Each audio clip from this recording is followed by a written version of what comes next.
I'm Karl Marx, philosopher, author, economist, leader of the socialist movement, and founder of communism. I've made it this far in the tournament by repeatedly dispelling the notion that communism is inherently oppressive. Communism has shown to fail in such countries as the Soviet Union, North Korea, and China, and I would be a foolish leader to deny that.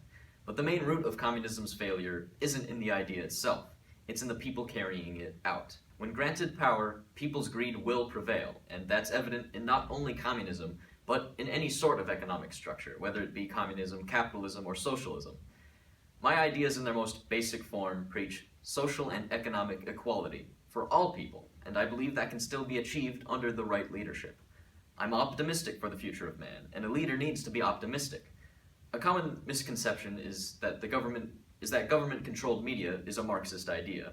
When writing the Communist Manifesto, I was well aware that media in the hands of a small group of people was dangerous. This is true in capitalism, with media monopolies, and in communism as well.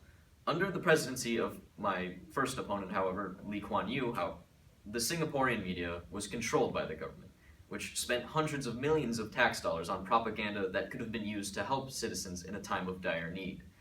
While he of course did do good things for Singapore, Lee Kuan Yew seemed to find interest in the success of his own country only, barely contributing to the global welfare. He also showed several qualities throughout his time in office that are worrying for a leader, including support for corporal punishment, specifically caning. He's been quoted as describing Islam, the third most worshipped religion in Singapore, as venomous and that it needs to be contained. My other opponent, Martin Luther, was also not too keen towards religions not his own. Some of you may know that I don't have the best relation with religion myself. I was born in a Jewish family, though was never too interested in my religious studies.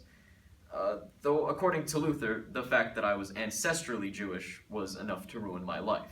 In addition to his 95 Theses, Luther was the author of On the Jews and Their Lies, an anti-Semitic piece which preached the burning of Jewish synagogues and schools and the destruction of Jewish property. This piece, written in 1543, went on to inspire modern anti-Semitic movements, and was the foundation of the Nazi movement in Germany. Martin Luther was not only unkind to Judaism, but to any other idea or way of thought different to his own. He was not an honest man either. He claimed throughout his life to live in poverty, though research subsequent to his death suggests otherwise, and that he lived in a high-class household and was well-fed. The man lied in order to take advantage of society. It's evident that neither of these men are worthy of holding the title of greatest leader in world history.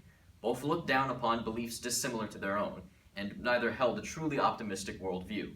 Lee Kuan Yew was an Islamophobe that was too afraid to give his people the freedom of the press, while Martin Luther was a dishonest anti-Semite with a twisted worldview.